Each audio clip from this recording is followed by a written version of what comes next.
Well, for this webinar, our topic is formulating an Asian American theology of youth ministry. It's the same topic that we had our pre-conference on. So many of you guys I see in the chat, a lot of familiar faces that were there with us and got to enjoy that time together. And what we wanted to do with this webinar is to take that topic of formulating an Asian American theology for youth ministry specifically. And while we introduced it and had some speakers talk about it from a very foundational standpoint at the pre-conference, at the Past Rooted conference, we wanted to use this space to put some legs to it, to really ask some more practical questions and to show hopefully some practical ways that we've been trying to work through it as youth practitioners. And maybe just if there's a chance later, if any of you all want to share things you've taken away from that, or if this is brand new and you haven't been to our pre-conference and maybe it's the first you're hearing about such a thing, hopefully to give you something to think about for you in your context. So we're really hoping it can be practical and useful for all of you.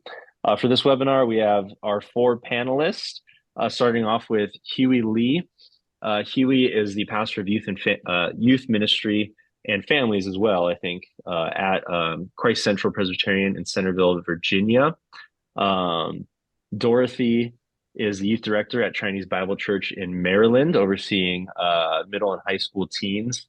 And Mimi is the youth intern at West Houston Christian Church in Houston, Texas, working with our good friend Kai over there. And then Steve Eatman is now the English pastor at Chinese Bible Church in Maryland. But before that, I believe you were the youth pastor at that same church.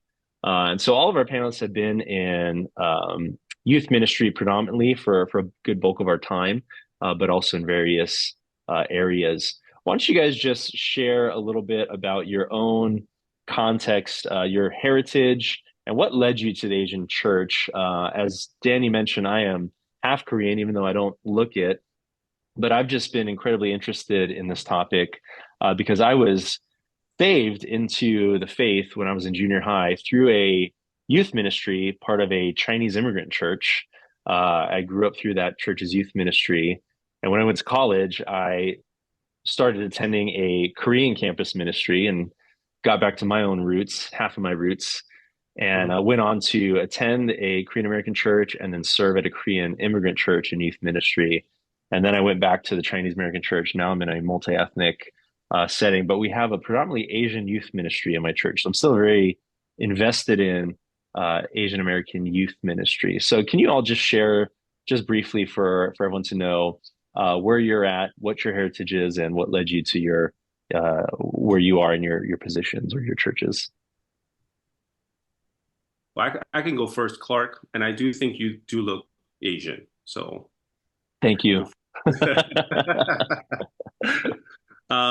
Yeah, I was born in Korea, and I immigrated to the States when I was 9 years old. And ever since I immigrated to the States, my home church was a small Korean American immigrant church. And it's through the ministry of this church that I got to know the saving grace of Jesus Christ. But not only that, I fell in love with the local church through that. And I think it was around college where I was thinking about what I want to do for the rest of my life. And just because of the impact of this Korean American church, when I thought about just what I wanted to give my life to, there was nothing that I'd rather do more than to serve in the church. This is where I fell in love with the ministry of the local church. So it's a little bit of just kind of how I grew up in my upbringing. Yeah, I can go next.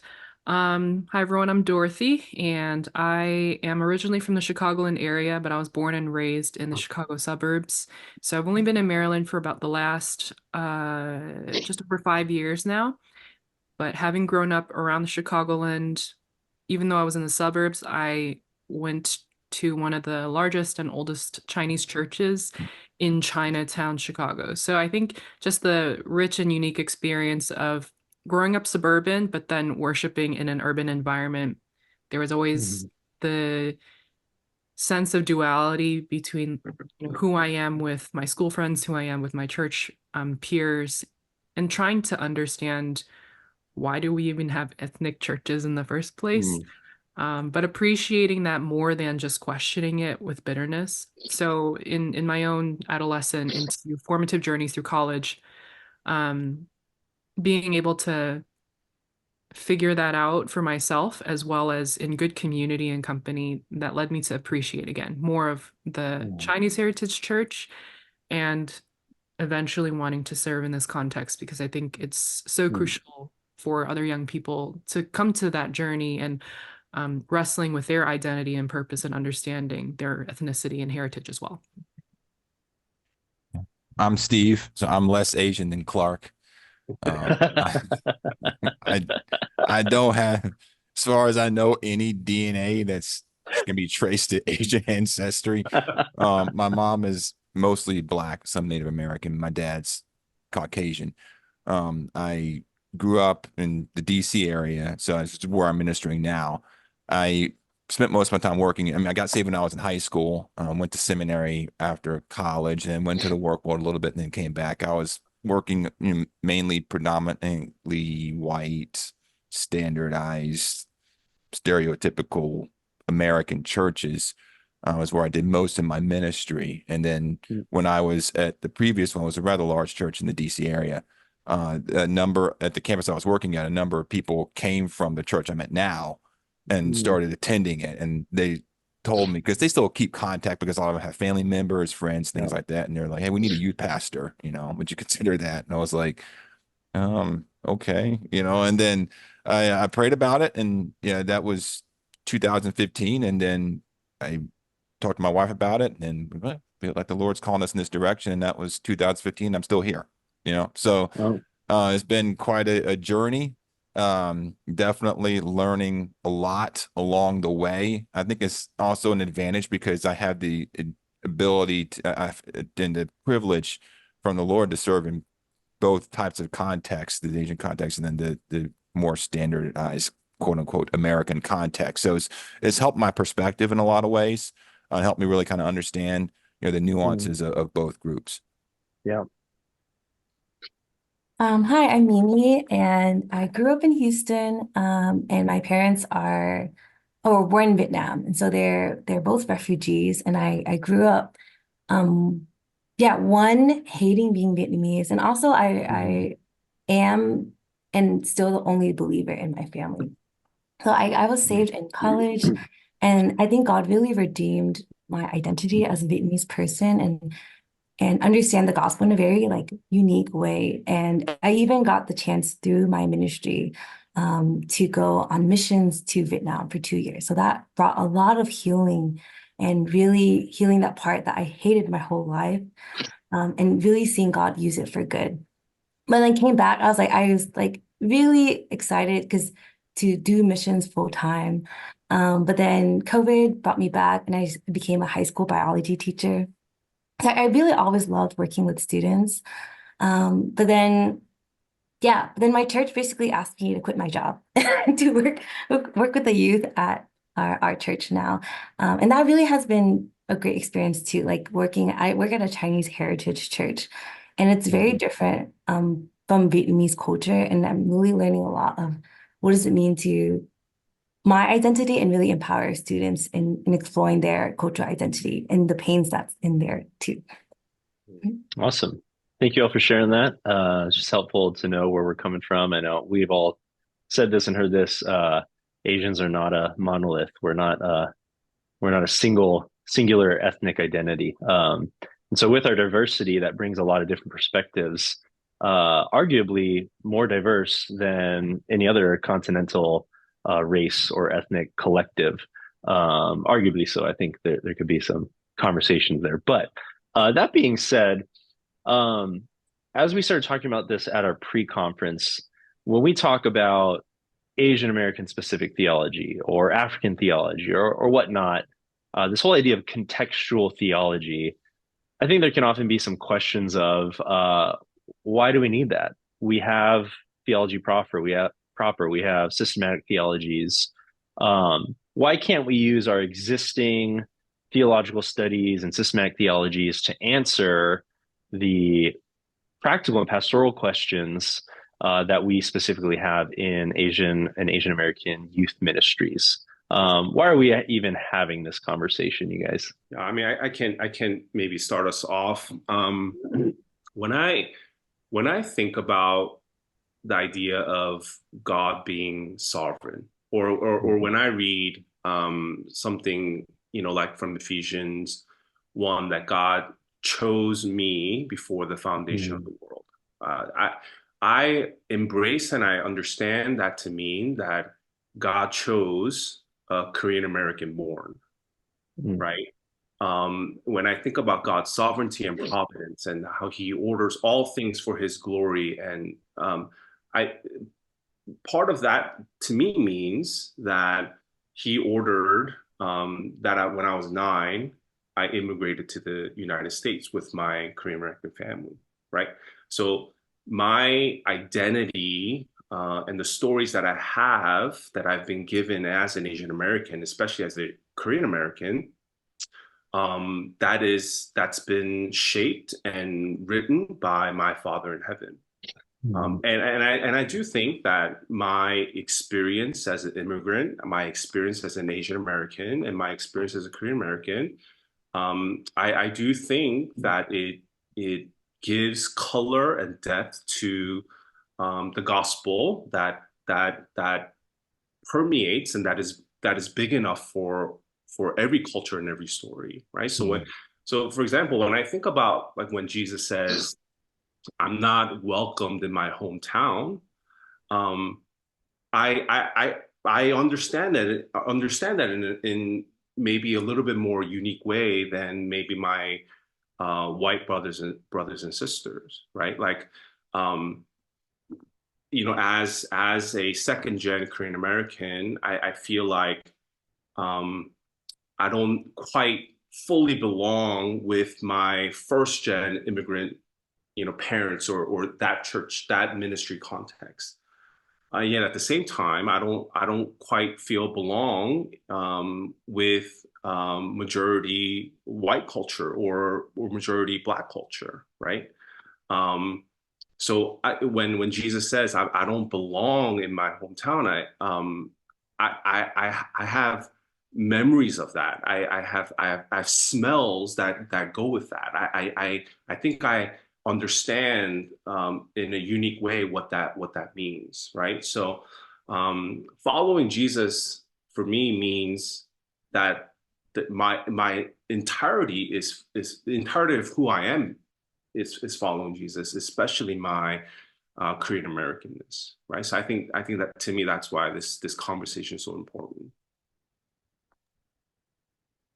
I'll kind of let you know, when I first got to CBC, I had not only not worked in an Asian context church, I never even had set foot in one until the interview process. When I had to speak here to the youth group as part of the interview process, that was the first time I ever had been inside the doors of an Asian American church, and it was like, whoa, I'd never seen so many Asian people in like one place before.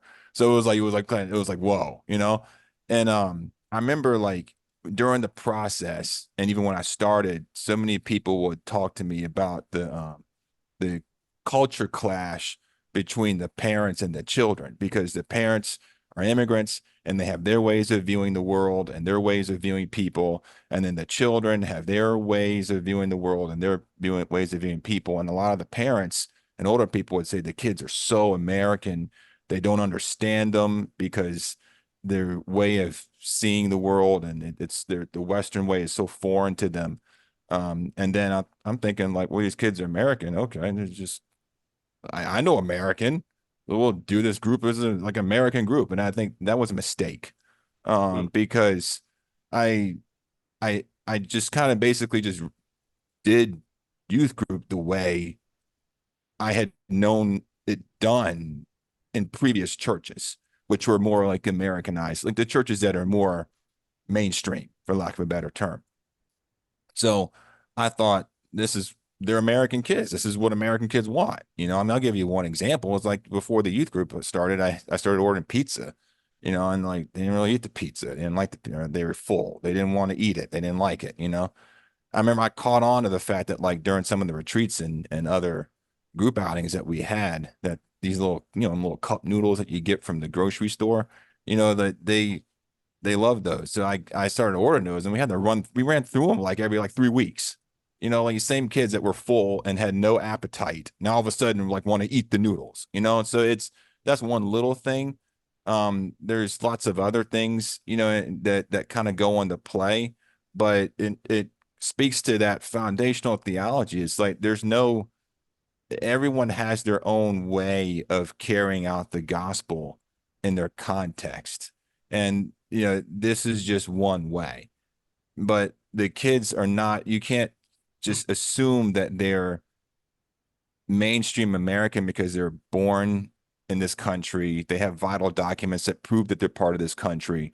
Yes, they have all those things, but you can't view it the same way. They're and the more I began to look, I'm like, these kids are a lot more like their parents than they think. You know, like I mean, even though in some ways, yes, they are not like their parents. And I've been able to see that and witness that in my time here. But in a lot of ways, like they're more similar than they think they are. You know, like because they look at me and like I'm the epitome of like American, for lack of a better term. And there's a difference. There's a gulf, you know. So even though there's a gulf, the parents think that they have a gulf. Like between me and them, there's a gulf, you know. So I started to see that, and I realized that like you have to kind of this is its own work. It's its own. It requires its own independent kind of study and research to figure out exactly how to apply the gospel into this particular context. Yeah, I think I really hear that there's always just a uniqueness to it. And I think to unravel it, but I think I see in our, especially our youth ministry, like the idea of suppressing it. So I see a lot, even my personal story, like I am not proud of this side of my life and I just want to be American. What is the point of being ethnic? And I think, yeah, that makes me feel sad because I'm like, well, one, God is the creator of culture. And even when I think when we all like go to his kingdom, he actually delights in our cultural identity. Like he wants people from all nations to worship him. And he retains that cultural identity. Like Jesus will always be a Jewish man, even in the kingdom. So I think, yeah, learning how to help even myself and our youth to delight in their cultural identity and seeing how God like uniquely speaks into their life. And I think for me, especially as someone who's been on missions, I'm like, I feel like a lot of people would relate, but working in the youth ministry is like being a missionary in the foreign land. Like, I feel like a lot of kids, at least in our church, like there's a lot of churched unbelievers. And like these kids who like grew up in church their whole life but like the gospel is not very real to them. So I think I desire for God to like be meet them exactly where they're at, like whatever shame or whatever suppression they feel, like God wants to speak into that and help them, yeah, like learn more about themselves in that way. Mhm. Thanks, you guys. Yeah, I think one of the misnomers that we can often have is that there's like a cultural theology that is foundational for everyone because the gospel is foundational. Our theology of knowledge of who God is foundational.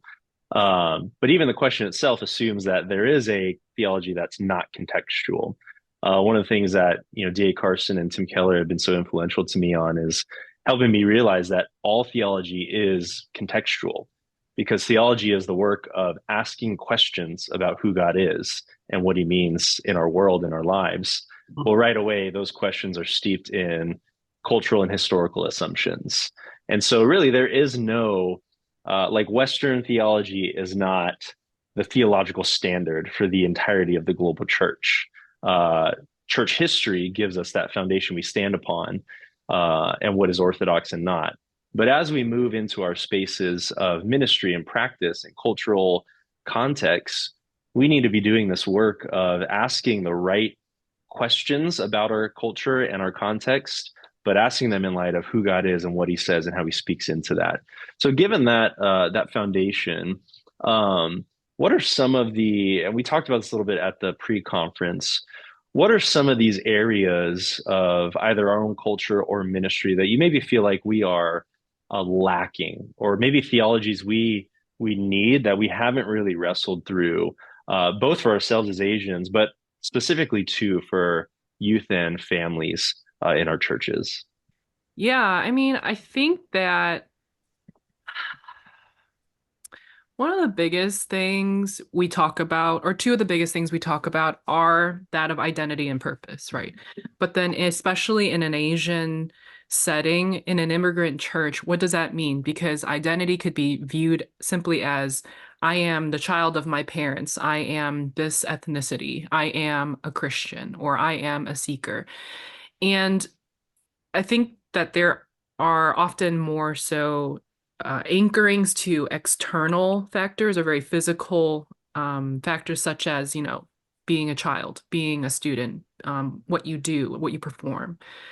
And unfortunately, because some of those things may change, right? You're not going to be a forever student. Well, hopefully, maybe not a forever student. Like some of those identifying markers may flow and in flux. But then the one true, hopefully, consistent identity is like, I'm a child of God, right? Or for a student who is seeking to understand faith in general, it's like, I am curious. And I think that in our Asian American spaces, without that true identity being anchored in being a child of God, in being saved, in being redeemed and renewed and restored for God's purposes, right? Then it's easy just to go through those motions to have that distance between who we are and what we do, or that what we do defines who we are. So I'd say identity and purpose certainly are two things that have yet to be addressed in a more substantive manner um, within our churches. And I think until Having a sometimes our party over leaders there, are, Dorothy. I know, until our leaders are able to better have an understanding themselves, right, of who they are and where they're going. Right. When the youth ask these questions, or when, young kids ask these questions, it's like, I don't know, but I don't know if I really want to know. So you're just going to have to figure it out Hmm. on your own. But that's where we Hmm. do need to walk alongside each other to understand, instead Hmm. of just to fix a problem or to do something that will alleviate resistance or curiosity. And the last thing I'll say is, like, I'm glad when students ask questions, because it means that they're trying to understand. It means that there is a curiosity or wanting to have clarity. And I think in many cases, especially growing up, questions were seen as a sign of, like, you're dumb, or you don't get it, or you're just trying to rock the boat, and you're trying to cause trouble, right? But the more that I look at it, questions are a sign of, like, a desire for clarity. So I think, being in our spaces respectively, interaction is so important and helpful to not just identifying ourselves, but then also, like, who is God? How has God made me? What does God want to do with our church, with our ministry? And questions may be hard to answer sometimes, but I'd say they are launching pads to a deeper um, peace that actually surpasses all understanding. Like, you might have all the answers, but then at least you know from where the answers are coming, and hopefully that would be Christ. Dorothy, your answer makes me think about so often in youth ministry, we'll run into these issues where uh, we know there's some conflict or issues in the home between parent and child. Oh, And when we yes. try to address it with the parents, Yeah. we've come to realize that it's stemming from an area of their own formation discipleship that the Yeah. gospel hasn't touched yet. And Yep. I started to realize, especially in the Chinese church, those were repeated themes, whether around shame or specifically how they view like success and raising their kids in culture.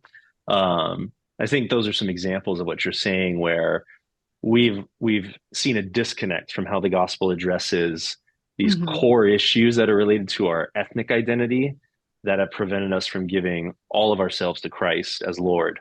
And what we always talk about in youth ministry, it's just about discipling the youth and the parents further into the gospel. Well, the Hmm. gospel needs to reach those corners that it hasn't yet reached. And there are often these big divides or gaps because there are cultural idols or sins we've allowed to go unaddressed or we've been blind to. And so this is where we need some of that work. So that's great. Yeah. Mhm. I think one last comment off of that is I have a friend who is now in ministry, finishing seminary, but he said that when he was first trying to decide between a 4-year college versus Bible college, he had a serious talk with his father, and his father said, as much as I want to support you, like I don't know how to disciple you because I myself have not been discipled. And I think, unfortunately, that's the reality for a lot of ethnic or immigrant families is like growing up in the church, but then our parents have not actually spiritually led us. They've just led us to be spiritually led by someone else. So the fact that, there is already that distance relationally, spiritually between parents and their children, like you just said, Clark, is how can we bridge that divide, but also help to um, incorporate and integrate permeably discipleship in the home as much as it is for the youth ministry. Mhm. Yeah, any other you guys have any other areas you realize or maybe deficiencies? And with that too, we want to also realize there are ways. It's not like I think we can often view the Asian church as totally devoid of real gospel ministry and the white church is doing the real thing. But how can we also honor and realize we have seen faith uniquely expressed through our Asian churches and discipleship? And what are some of those ways that maybe they're happening, but we just haven't identified them in very clear theological lenses that we can celebrate and identify and pass on to our youth? Yeah, I think going off of the topic of identity, especially with our students, I think it's also the corporate identity. So it's not just about their identity as a son and a daughter and bridging the gap between their parents, which I think is awesome and it's so needed. But it's also I think restoring your corporate identity, especially in terms of the local church that you are committed to.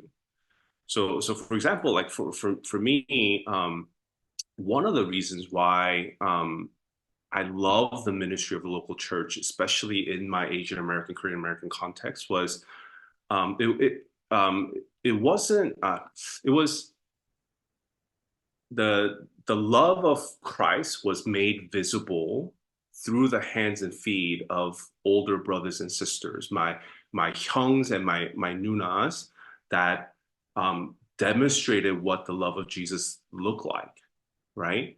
And I think growing up in an immigrant home where my parents weren't home and they were working 7 days a week, I needed a functional and practical family, and my church became that family.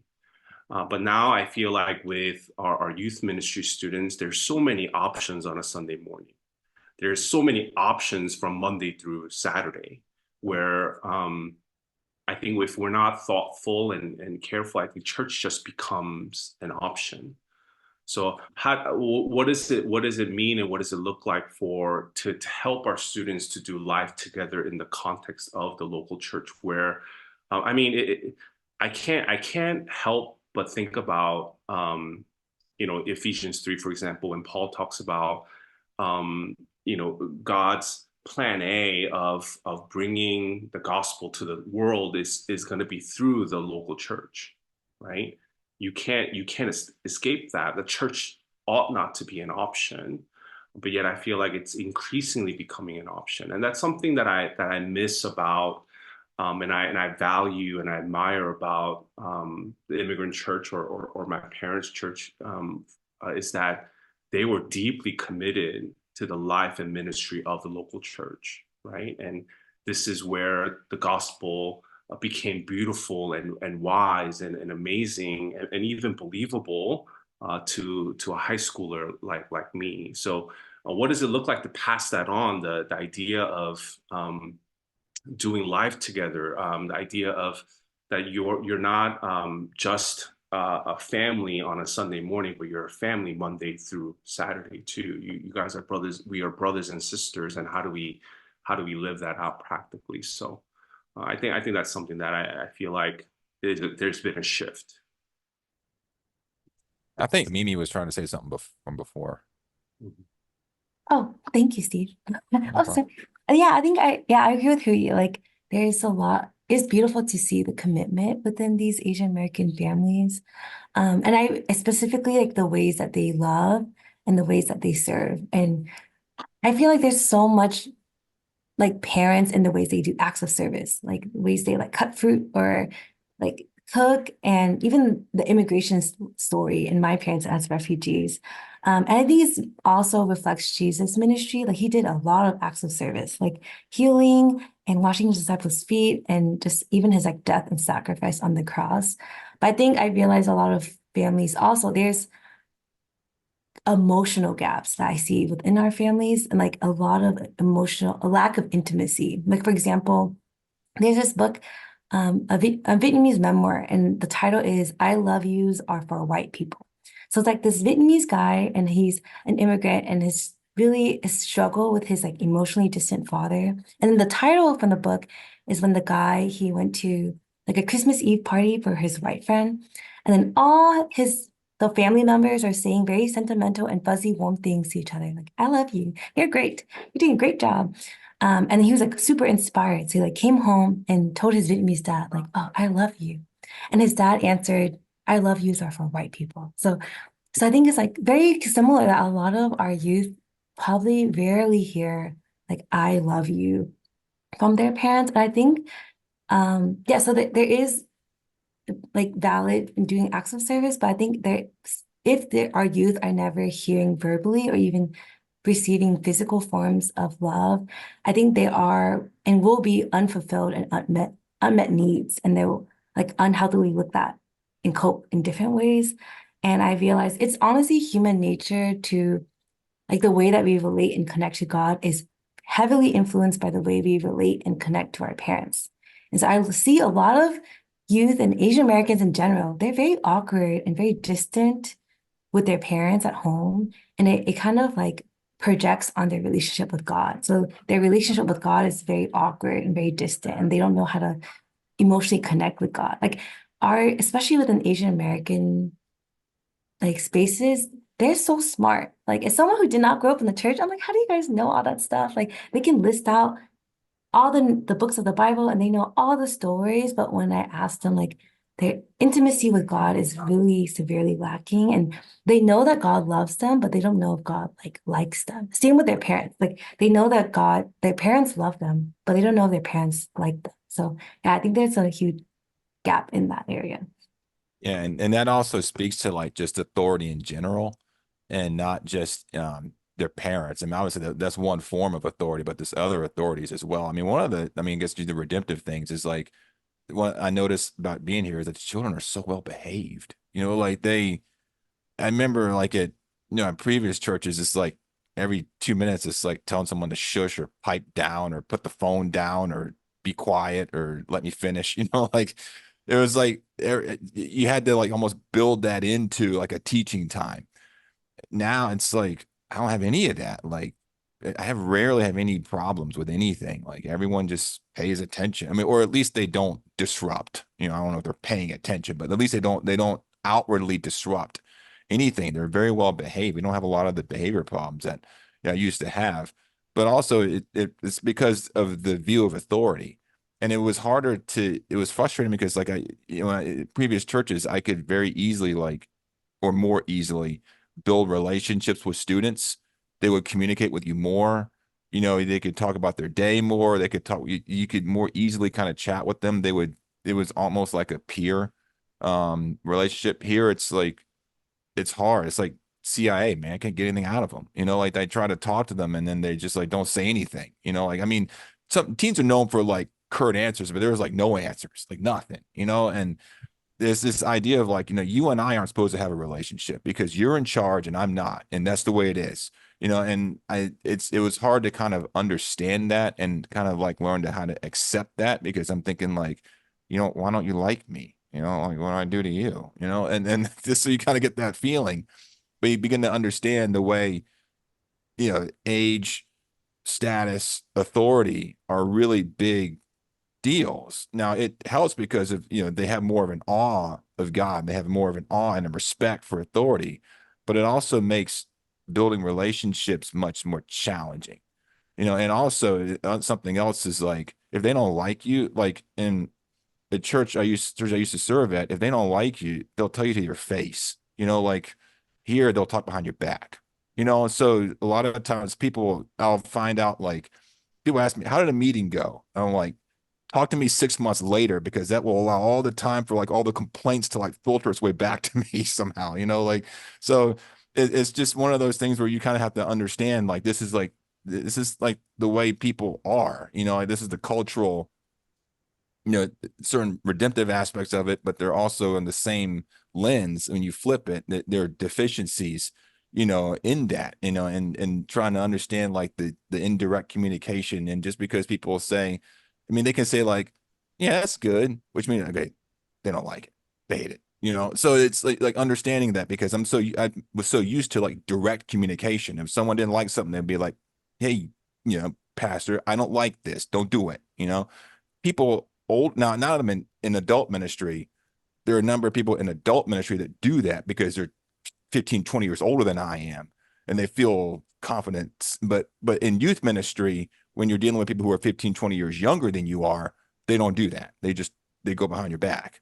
So it's trying to understand, those dynamics and trying to work with that is something that, I'm trying to learn. One thing I'll mention is that since Steve and I are in the DC Metro, people are secretive simply by nature because, like for our students, a lot of their parents work for the federal government or agencies. So, I mean, if you're not good at keeping secrets, you wouldn't have a job. So, but aside from that, I think, Clark, just going off your question, right? What are these more redemptive qualities within our culture that we can pass on to our youth? I would say, like, case in point, especially for Chinese, hospitality or just immigrant, like very close immigrant heritage cultures, hospitality is a huge marker. And I say that not just because, in Romans it says practice hospitality, right? But the the necessity of the ethnic specific church is really contingent or dependent upon immigration itself. And so historically, we've seen that ethnic churches emerged because, in part racism, in part because they were missions that were established to reach a particular people group. And so, where we understand that the continuation of ethnic churches may seem irrelevant in some ways, because if kids are more Americanized or Westernized, why do we need to keep speaking our home language that we've been away from for 2, 3 generations? But the reality is that ethnic churches I've seen are really like social cultural centers. And especially for immigrants, when they come to the US, they're not looking for like status per se, but they are looking for someone who speaks their language, who understands their culture, and who can help them at least find a place, find a home, find a niche. And whether or not that person is a believer, unsure. But in many cases, as I've seen in, Chicago's Chinatown, you have new immigrants who get involved in a community center that's affiliated with the church.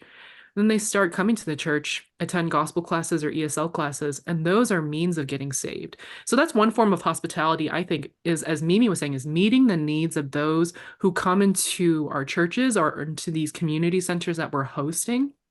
And then even further is inviting people into the home.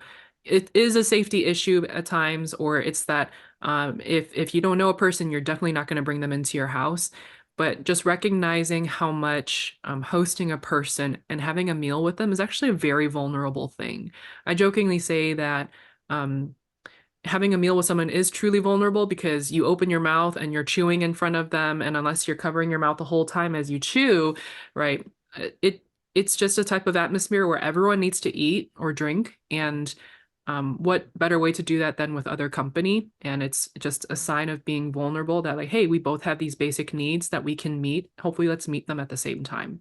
So hospitality is a huge thing, and being able to meet those needs, and just walking alongside persons. I know that in some ways, I question whether hospitality is actually some spiritual gift for a culture, or it's part of the culture, and it could be either way.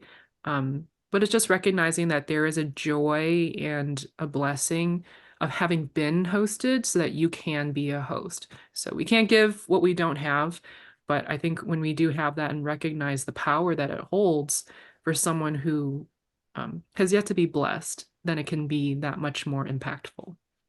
It's great. Well, we want to open up a chance for any Q&A, any questions further you all may have. So we'll leave that open.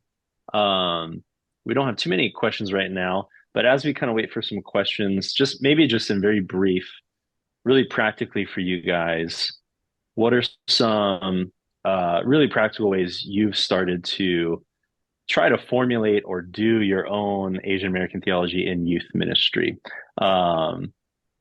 Maybe just like one example, for instance, that I found at the previous Korean church I was at is just how invested in prayer the Korean church was. And prayer became a big part of our youth ministry. And that was just a very small thing that I noticed leaving the Korean church that just wasn't present at other churches. And yet the way that we thought about prayer, not just as bringing requests to God, but really intensely depending on God, was a way that led us to talk about prayer in a theological way that often I haven't seen it in the other contexts I've been in. So any brief practical ways you guys have seen this played out? I think that has yet to be redeemed, really, at least for Chinese churches. No disrespect, but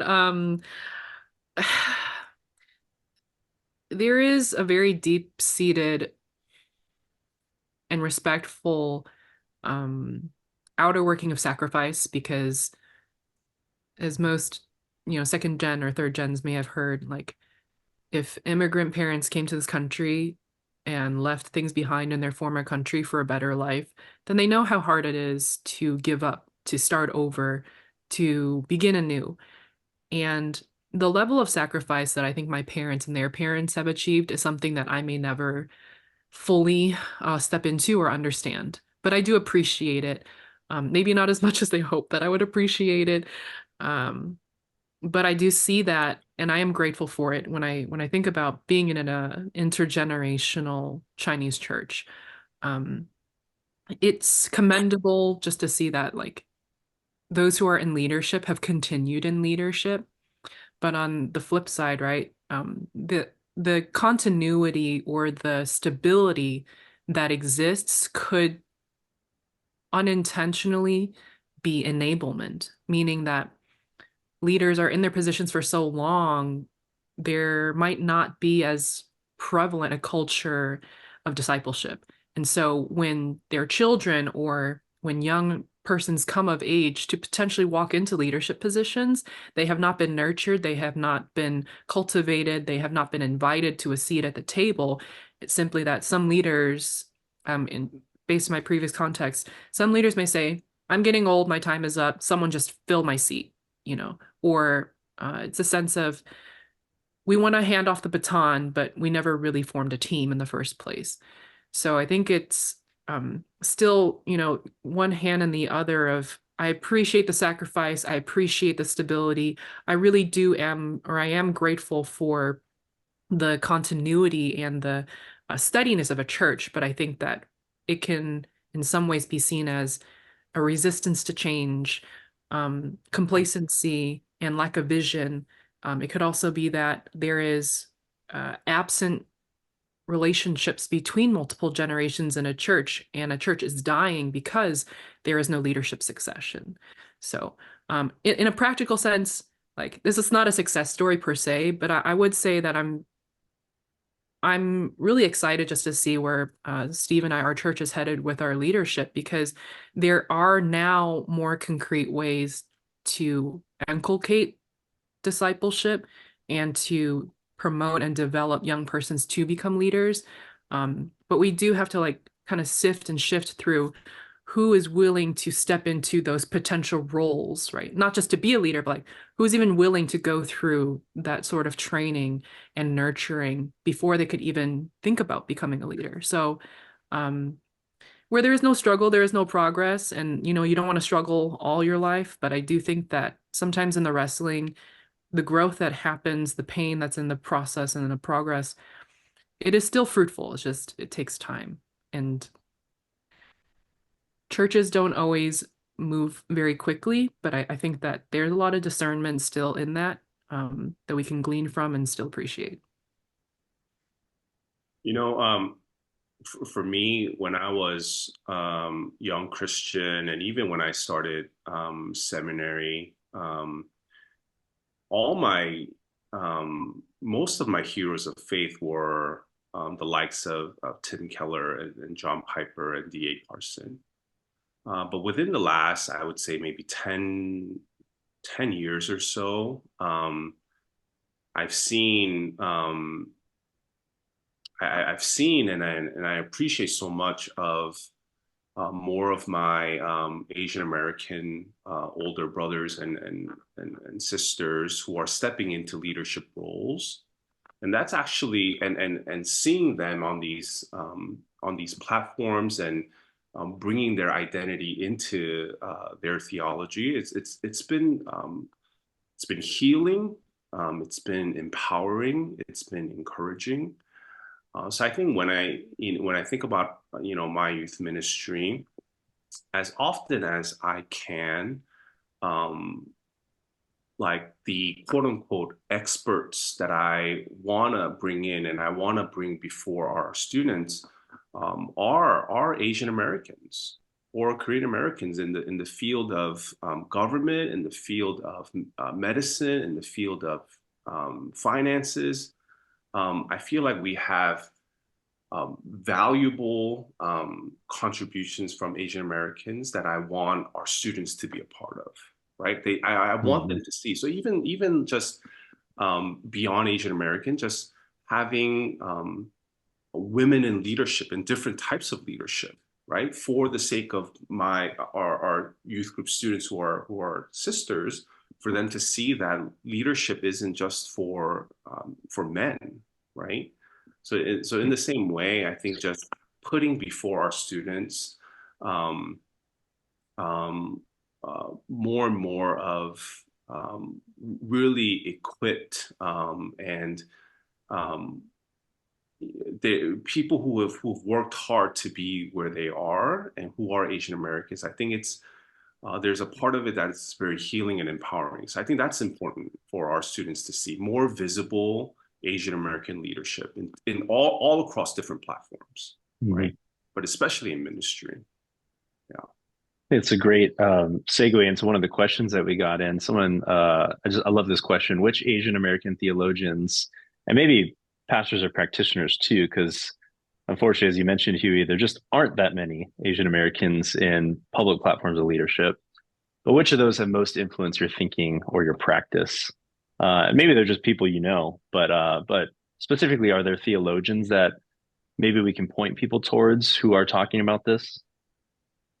I mean, like I think, and this was my first time really being really meeting him. But even this, our previous Rooted conference at the Asian American Pre-Conference, when we heard from Daniel Yang and Dr. Lim.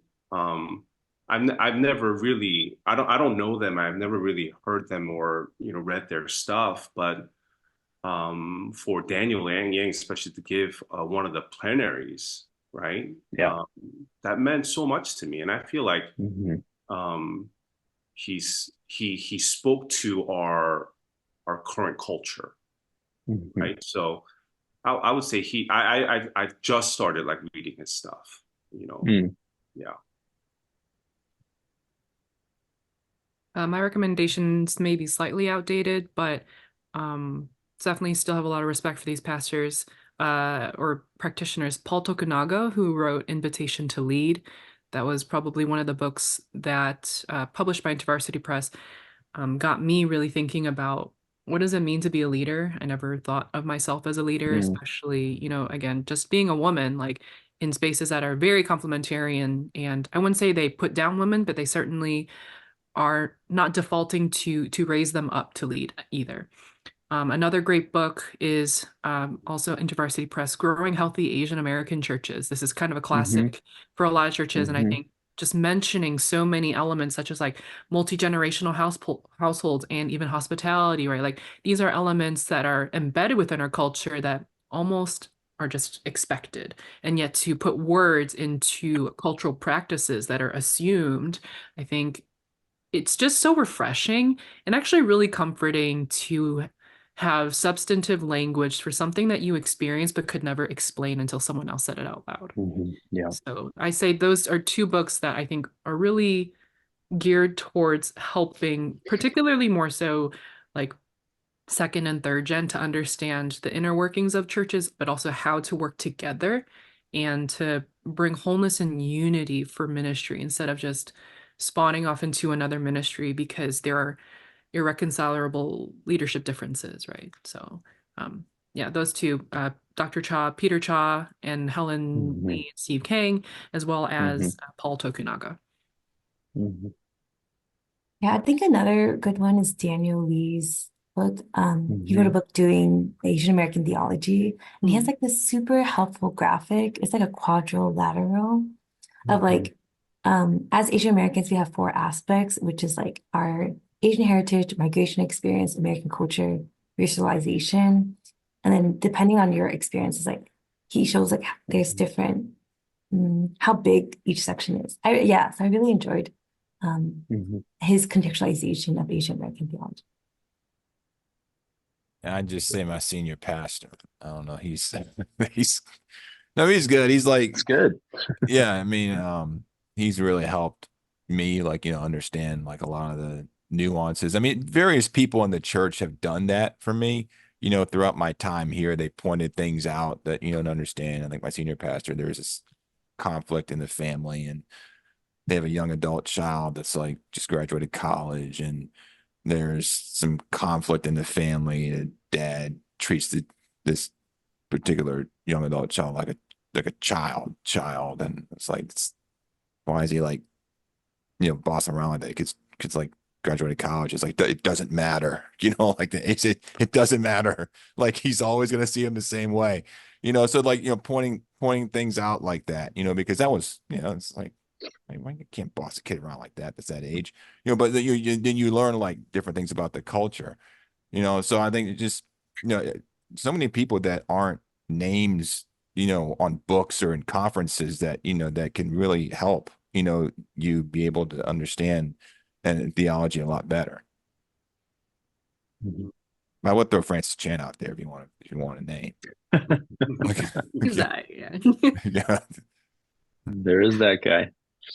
Yeah. One of our buddies, Justin Wong, he mentioned the AALC is going to be putting out a collaborative edited work after the conference, kind of addressing some of this more on a leadership standpoint, though I know there's been some questions on leadership. Um, but also another book that Justin mentioned, which my professor from seminary, Ben Shin, who's we've called the godfather of Asian American ministry, at least on the West Coast. But he and Cheryl Silzer put out this book, Tapestry of Grace, which he really put into language for me that this idea of the models of Asian church ministry or Asian churches, Asian church models, that he borrows from this older practitioner, Harry Wong, unpublished work that he has now published and put out there, which is really helpful for understanding, depending on your own, again, as we mentioned, the diversity and variety of Asian churches there are, can really help you navigate, especially with youth ministry. I think so often we felt like, how do we relate to the immigrant congregation, the senior leader? Are we in this like little side room or corridor where we're sectioned off, or are we at the table? And so their book has some really helpful things there. Maybe just one final question, then we'll end on this. How can we just this question that came in earlier? How can we help our youth work through issues of internalized racism? I know it's a big question we can't answer in just 3 minutes, but what are some real practical ways in youth ministry we can lead kids to see their God-given aspects of who they are culturally, and also to maybe see the redemptive work. So just kind of putting into really practical framework these questions that we've been talking about. Yeah, I mean, I think it is so helpful for older men and women in the church to share stories of how Mm, they've endured and mm, processed and walked through racism. Because I think the struggle sometimes is, and this was my experience too, is I think our students experience racism, um, and they don't have the language to talk about it, Yeah. or they don't feel safe to talk about it, or they don't they want to, as Mimi mentioned before, they want to suppress it Hmm. because of they're afraid of the consequences, right? So I think we need more older men and women, young and old, um, to be brave enough and courageous enough to name it and to label it and to share their stories and their experiences and how the gospel Mm. applied in those moments, so that we articulate for our students what it sounds like and what it looks like and what it feels like, so that they have Hmm. language to talk about it. I think that's Hmm. part of the reason why, like the whole Me Too movement was so powerful, in the sense that people were willing to share and come forward because they could identify with the Hmm. stories, right? So I really think the older men and women need to kind of take ownership and initiative to be willing to be vulnerable to our students and for our students for their sake, Hmm. right? So I think that's helpful. Yeah. I think it's also, I mean, even though I didn't, so I don't have any Asian DNA, but I am a minority, and I had to grow up in this Right. culture as a minority. So I've dealt with this to some degree, like, and I think you see, um, growing up, like we're basically everyone. I mean, this area that we live in is much more diverse now. It looks different than when I grew up. When I grew up, it was mostly white. And then but even so, there's this mainstream kind of way of doing things. And then if you're a minority, you most of your traditions, your things that you do, it runs more than skin deep, right? It the things you do, the things you eat, the places you go for vacation, the things you like you do as a family, your traditions, those are all different. And I think it's important to have a perspective that it's not lesser, because it's not popular or it's not prevalent. I think it's important to impress upon students that it's just a different way of doing things. It's a different way of seeing the world. It's a different way of celebrating moments, of celebrating traditions, of celebrating rites of passage, of eating and drinking, sleeping, whatever it is that you do, right? It's just a different way. And this, what you see on the TV is one way. And I think the culture is kind of moving in that direction, I think overall, in terms of encapsulating so many different um, parts of our society and in parts of our fabric versus just being one and everybody else. But it's important to help our students understand the advantages, inherent advantages in that, and then to also impress upon them that ultimately what matters is your identity as a child of God. You're a child of God first. Everyone's a child of God first, and then they're a child of whatever culture they're a part of second.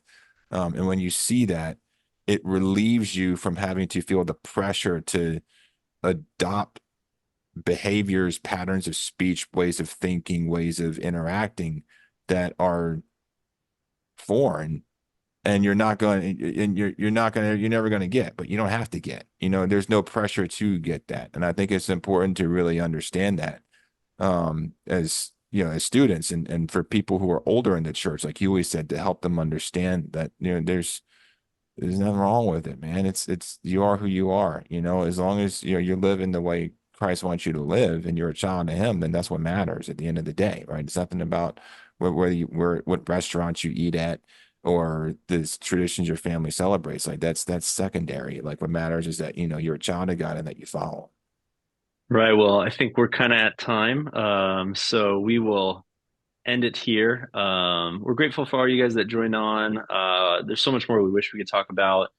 Um, Please do join into the conversation if you've not joined us for a Asian American pre-conference before, or one of our previous webinars, or if you want to add to the conversation by writing for the blog. We're always looking to expand our networking community of Asian Americans in Rooted.